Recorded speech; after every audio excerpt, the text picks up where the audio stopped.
Karena dulu ulama itu sudut pandangnya itu ya seperti itu.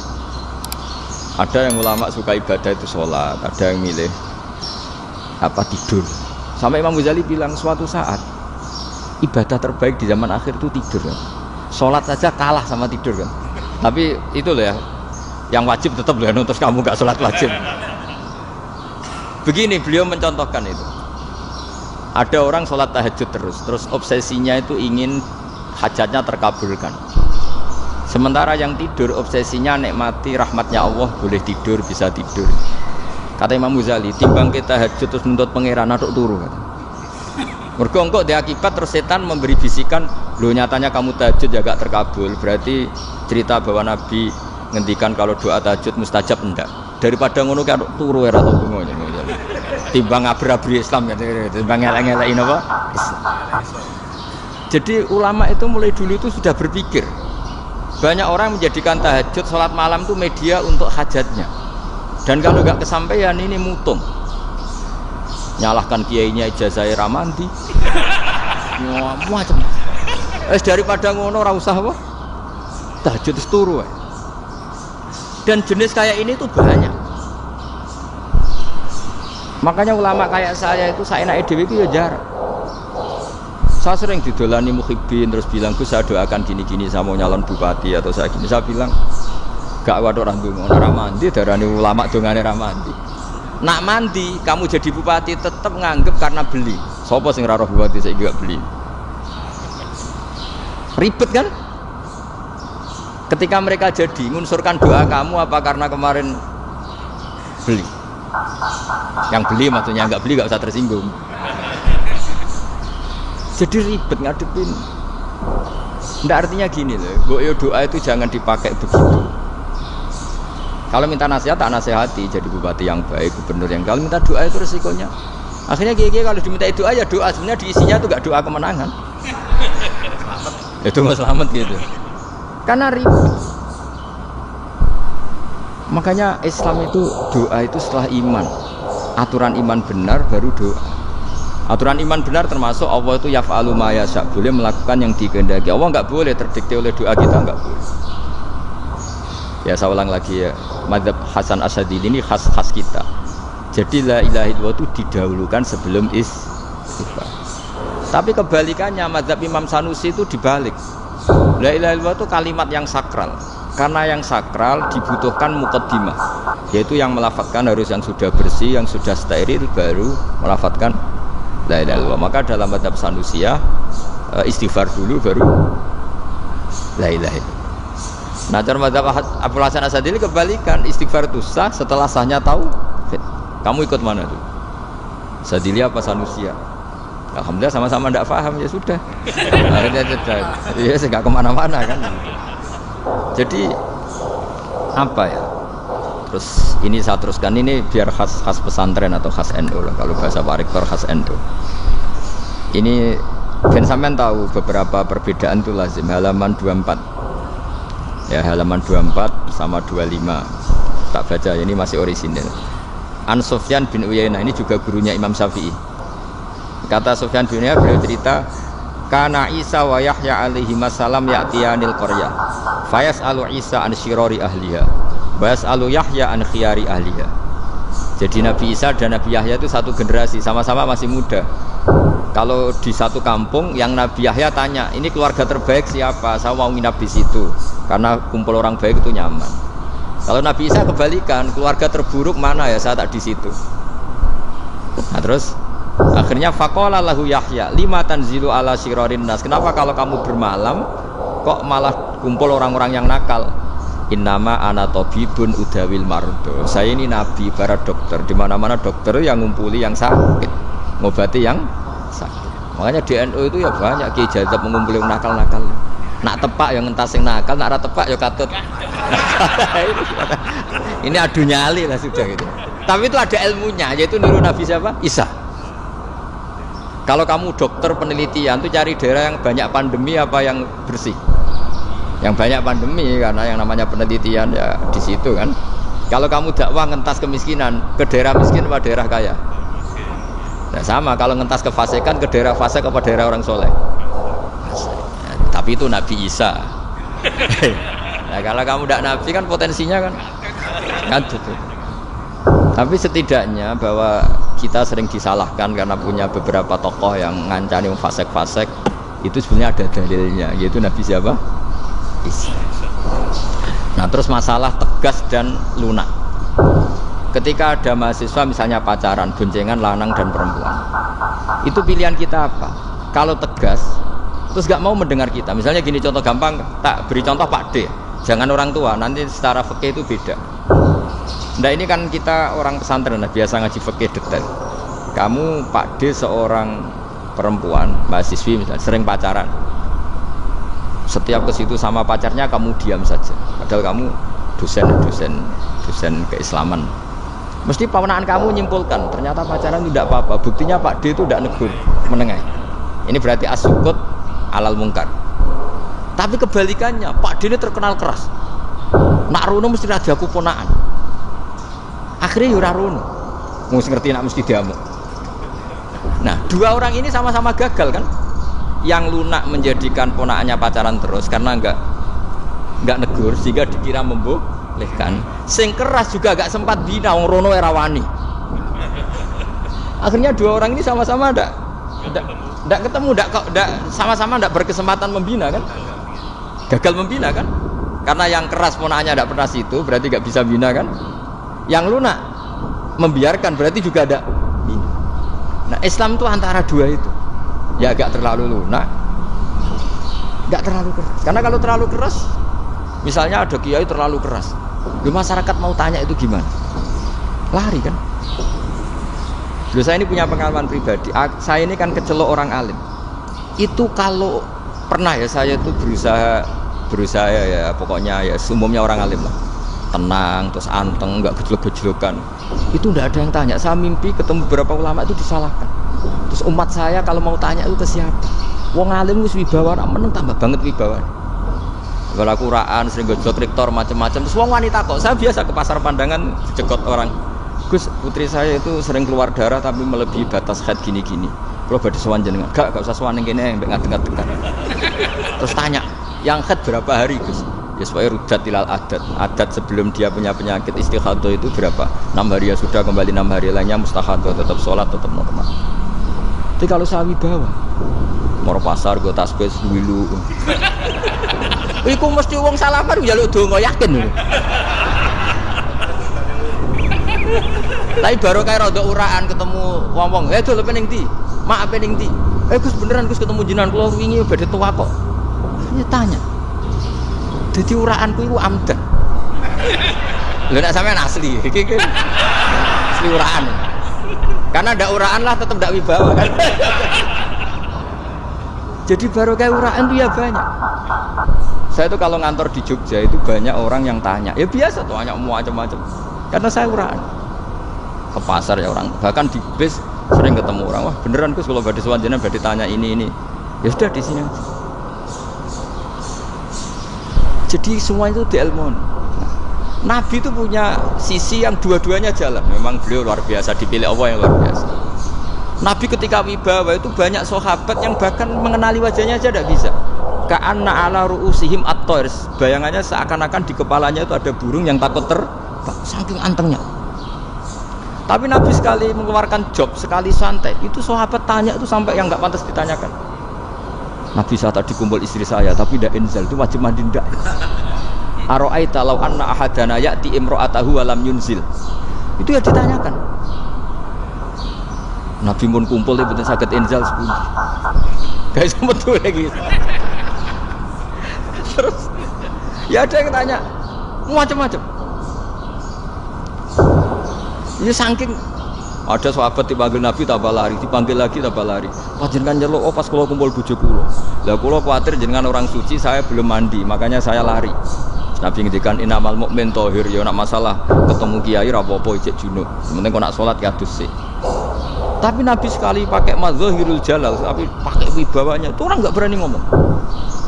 Tapi sekali Nabi rileks, itu orang bisa tanya apa saja, termasuk halal yang enggak pantas. Ya ada sahabat itu tanya lucu, tanya Maimunah. Maimunah itu ya cantik tapi sudah agak tua. Maimunah, ya umal mukminin, hukume ngambung bojo pas Ramadan ubi. Wah gak roh, gak tau diambung kan Nabi pas Ramadan. Tanya Saudah, malah ra diambung kalau Saudah itu kan wis tuwa itu. Lucunya istrinya dia jawab, tanya Aisyah yang mungkin Nabi, iya yang mungkin tanya Aisyah. Itu yang usul ya istrinya Nabi Maimunah. Selalu Aisyah, tanya be Aisyah. Ya Amirul, ya Ummul Mukminin gini-gini. Aisyah yang cantik masih perawan kan. Qabbalani Rasulullah bahwa oh Nabi biasa ngambung-ngambung pas Ramadan dan beliau tetap puasa. Akhirnya fakih ngarang kan, wa takbil fi Ramadan wa tublah la tubtilu shauma, ngambung ora. Iku ya udah biasa dhisik. Ya nasi bojone ayu. Ndak ini artinya seasik itu. Jadi garwane Nabi sing ngrasa wis rada tuwa. Wah, aku ora tau. Kok Aisyah. Serilek itu dulu itu. Maksudnya orang Islam pertentangan itu. Maksudnya ini ya balik semua ini bedanya orang pesantren sama orang kampus. Kalau orang kampus mau cerita agama itu rahmatan lil alamin, tapi nyontokno rileke ora iso. Agama itu rilek, tapi nyontok no rilek ora iso. Mergo ya rapati ngaji. Contohnya ora iso, tapi mau gawe kaidah mau Islam itu rahmatan. Jadi Nabi itu lah, Allah juga gitu. Allah itu kalau sudah memperlihatkan madzahirul jalal, itu mbok malaikat Jibril rawani. Ketika Allah dengan madzahirul jalal. Tapi kalau Allah dengan madzahirul jamal, madzahirul apa? Jamal. Iku yo gojol-gojol kan sampai makhluk gojol. Yo buli-bulian terusan. Ya sampean delok ning hadis syafaat, akhiru man dakhalal jannah atau akhiru man kharaja minan nar, itu di beberapa judul. Ada seorang rojul yang ahli neraka ya, ini tintas baik pangeran, terus ditudono swarga. Gusti, swarga, sengiler tok ora wong wayu, roh wis mengiler tok. Ngerjaluk, Gusti mosok roh tok ora oleh mlebu. Jarimu asal mlebu metu kon neraka ora jaluk-jaluk meneh. Sumpah lho ya, gak jaluk apa-apa meneh. Mboten Gusti. Sekali saya keluar dari neraka ndak akan minta apa-apa lagi. Wallahi, wallahi, la as'alu ghairah. Mesti ghairah khoslah, ghairah tilkal khoslah. Ya niku selain keluar dari neraka saya ndak akan minta lagi. Didono swarga wong dokelon seruwipet kan. Sing bojone elek kan dendam dadi ning swarga iku. Swarga iku wis macam-macam. Gusti mosok roh tok ora oleh mlebu. Jarine janji ra njaluk meneh. Akhire ya wis didelokno neraka. Jadi pangeran jawabe gampang, didelokno neraka. Roh neraka begitu menyakitkan, begitu ngeri. Sudah Gusti saya tidak minta surga, sementing enggak masuk neraka. Rabbana srif anna adzaba jahannam. Setelah lama itu diadupno swarga njuk mlebu swarga. Diadupno nang neraka. Akhirnya ya sudah. Saiki mlebu swarga gak apa-apa. Iku jawabe lucu. Atas taziu jenengan ngenyek kula. Engkarwan ra di swarga kok mlebu swarga.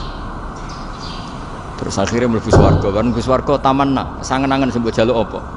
Orang angen-angen yang indah-indah, laka wa asratu amsal yasiku tak turuti wa asratu amsalih lan lipatan kesepuluh. Jawabe wong lanang iki lucu. Atas tazi ubi wa anta rabbul alamin. Jenengan pangeran kok ngenyekan. Maksudnya wis karuan aku ora pantes. Terus jare pangeran, la astazi ubika walakinni alama asya'u qadir. Aku gak ngenyek kowe, pancen aku pangeran. Nuruti kowe iku iso. Jadi Allah sendiri ketika dengan madzahirul jamal itu malaikat ya ono sing wani bantah. Masyhur itu kan malaikat sing bantah pangeran atas alufia mayusidu via wasfikut. Karena Allah dengan madzahirul jamal. Sing paling masyhur Nabi Musa. Nabi Musa itu ketika Nabi Mi'raj. Nabi Mi'raj itu beliau kira-kira di langit keempat lah yang masyhur atau kelima. Ngelangkahi. Nabi Musa menangis, "Ya Rabbi, ini apa-apaan? Orang sing ja'a ba'di kemudian melangkahi makom saya, ini apa-apaan?" Dan Nabi Muhammad kan apapun hebatnya kan junior. Kok melangkahi makom saya ini apa-apaan? Enggak fair. Sampai Nabi Muhammad itu tanya gini sama Jibril, reaksi Allah gimana ketika melihat Musa seperti itu? Jawab malaikat Jibril itu lucu. Ya roh khiddatahu, Allah sapal gayane Musa. Biar. Jadi lucu. Ya dibiarin aja sama Allah. Tapi wong jenenge Nabi Musa itu kekasihnya Allah. Tetap berkah bagi kita. Betul. Ketika setelah Mi'raj diwajibkan sholat 50, gentenan Nabi Musa kelihatan nabinya. Sebenarnya Nabi Musa itu sebetulnya loh, gak menguntungkan kita sebetulnya. Tapi yang menguntungkan. Sebenarnya enggak niat menguntungkan kita, tapi menguntungkan. Nabi Ibrahim kan di langit ke-6 keren. Konti jong ketemu Allah ngeten-ngeten kan salat 50. Karena Nabi Ibrahim ternyata terkenal Nabi baik ada bantah. Bareng Nabi Musa. Kenapa delok pengira? Kula kan salat ping 50. Inna ummataka la tutiku dzalik. Wah, gak kuat umat. Serai-rai kaya umatmu ora ngarah kuat 50. Tapi sebenarnya Nabi Musa itu niatnya bukan membela kita. Fa inna ummati la umatku sing gagah-gagah ra iso menang umat. Berarti sebetulnya ya itu masih pakai gengsinya gitu. Wes ngono-ngono lah sementing kita untung. Sebetulnya dia itu gak terima. Wong umat saya aja yang lebih kuat, gak kuat apalagi umatmu. Lah terus sebutin irji ila rabbika fas'al takhfif. Itu berarti Allah dengan madzahirul jamal. Sudahlah, datang ke Allah minta keringanan. Allah itu baik. Minta. Mbak Allah itu ringanan mau 5 tok, jadi cek 45. Balik Nabi Musa, piro 45, cek ra kuat umat. Wong umat kowe ra kuat dadi sebenarnya bela. Umat kowe ra kuat. Lho cara Nabi Muhammad model wong Malang, yo beda umatku mbek umatmu. Ribet kan? Beda. Nabi Muhammad kan tidak seperti itu kan? Tidak punya akhlak Malang kan? Akhlak. Maksudnya akhlaknya mujur itu loh, akhlak yang baik gitu. Ya akhlak yang mujur, bukan yang Malang gitu. Jadi Nabi ya manut. Tinggal 40 kan, dikurangi lagi 35 sampai 9 kali kan? Masyhur itu. Ya kan kalau dikurangi 55 kan berarti turun naik kan 9 kali. Itu setelah 5 itu Nabi Musa cek usut, masih ragu. Itu cara Nabi munggah nentek. Nentek. Terus iya ada tuntas betul. Sebebas. Terus munggah adu-adu laopo. Ngapain itu? Akhirnya Nabi Muhammad sudah sampun ya kalimah Allah, saya ini malu sama Allah Musa.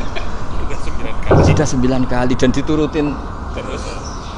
Jadi Allah kalau dengan madzahirul jamal itu Nabi Musa biasa nego sama Allah. Tapi ketika Allah dengan madzahirul jalal itu Nabi Musa enggak berani. Yaitu di hadis syafa'ah. Hadis syafa'ah ketika manusia datang ke Nabi Adam, ya tuna Adam. Ya Adam anta abul basar ngene isfa'li lana inda rabbik. Kamu saya minta mensafaati kita. Nabi Musa, Nabi Adam inna rabbi qad ghadibal yawma ghadaban lam yaghdab qablahu mislah wa la yaghdab ba'dahu mislah. Ini Allah sedang murka besar dan tidak akan murka seperti ini lagi.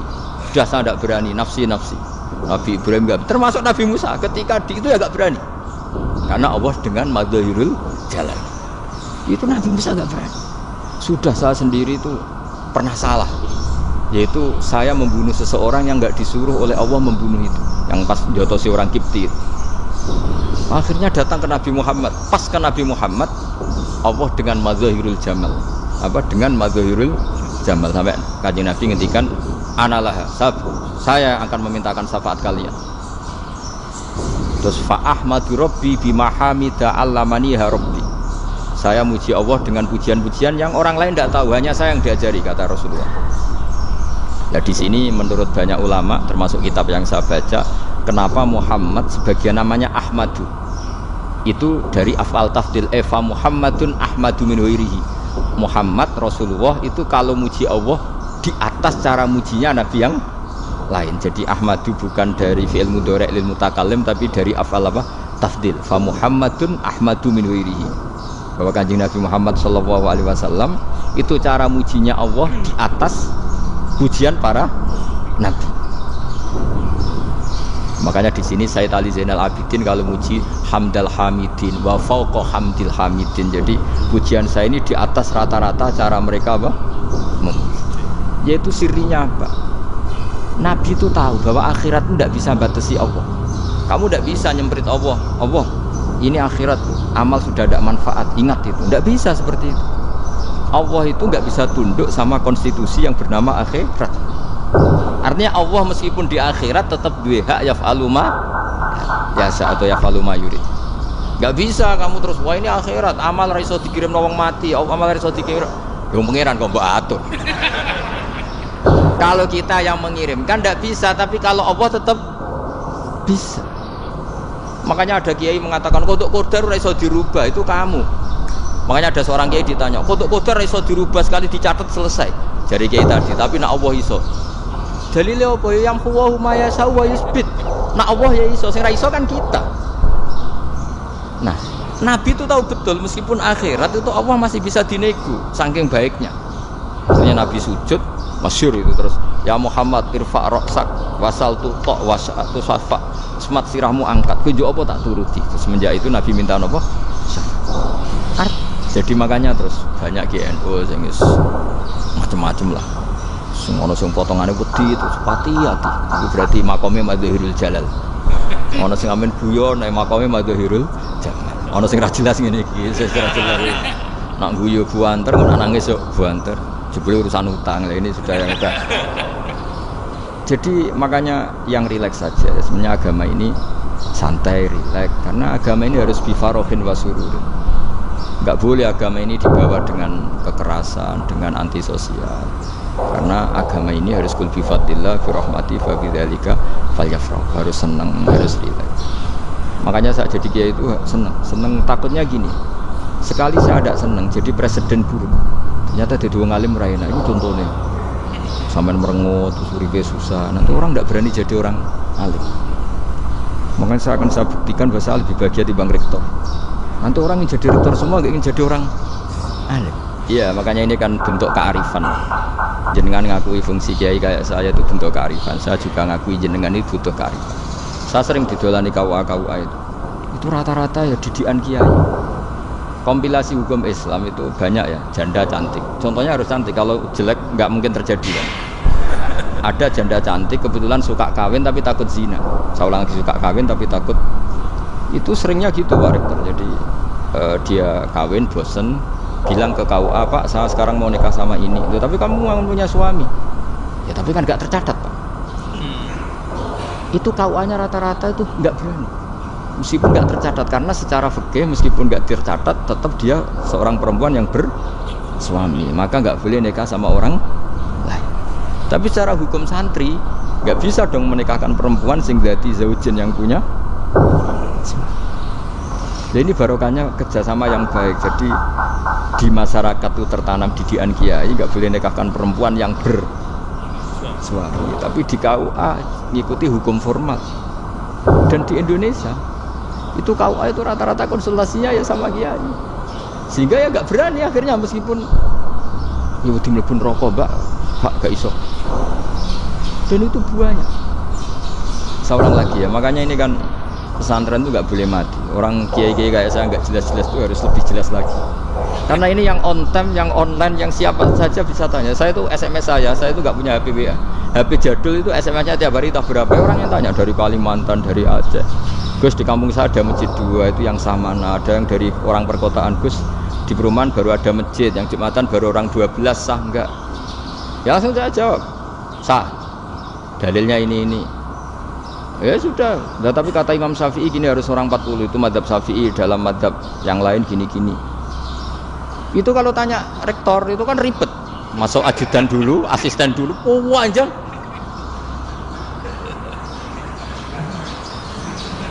Wah itu kan ribet kan. Manggil dosen dekan VAI dipanggil, dekan VAI nggak mau langsung jawab, cari dosen yang nekuni itu. Usul fikih saya nekuni itu baru seminar, nunggu dulu Mbak ini orangnya baru. Kok panjang kan? Bisa tutup Islam kalau kesuwen. Coba kalau tanya kiai kan nggak ketemu di jalan. Dulu Mbah Zubair kata Mbah Mun, saya termasuk santri yang diapresiasi Mbah Mun. Dhisik Mbah Zubair yang ngono, anak nong takok pesuan gak oleh. Gak takok ning kene. Jangan biasa ditanya orang ngadeg-adegan. Ya alhamdulillah ilmunya cukup, kalau gak cukup ya kok sik. Jadi sebetulnya orang sopan itu ya agak-agak ada yang ditutupi sebetulnya. Mboten prayogi teng dalan nginjang mawon matur. Ya sebetulnya sebenarnya memang ilmunya agak cukup gitu. Tapi itu sebenarnya secara fikih itu haram, menunda itu haram. Ya haram tuh, coba bayangkan ya, kalau tanyanya sekarang, Gus saya ini sudah keluar darah 1 bulan penuh, padahal normalnya hanya 6 hari. Saya nanti sholat enggak? Kalau nginjang mawon dugi kula, berarti kan hari ini belum ada keputusan. Sholat apa enggak kan? Tapi karena modus tadi, Boten prayogi nggih ngendikan ngoten teng dalan encang tengen kula. Itu kemungkinannya dua, sopan atau goblok itu saja. Kayaknya kalau sopan enggak lah. Kayaknya enggak lah. Karena secara fikih itu jelas haram. Bagaimana mungkin sesuatu yang harus dipraktekkan nanti duhur dijawab besok? Berarti duhur, asar sampai subuh belum ada jawaban. Berarti enggak ada sholat kan?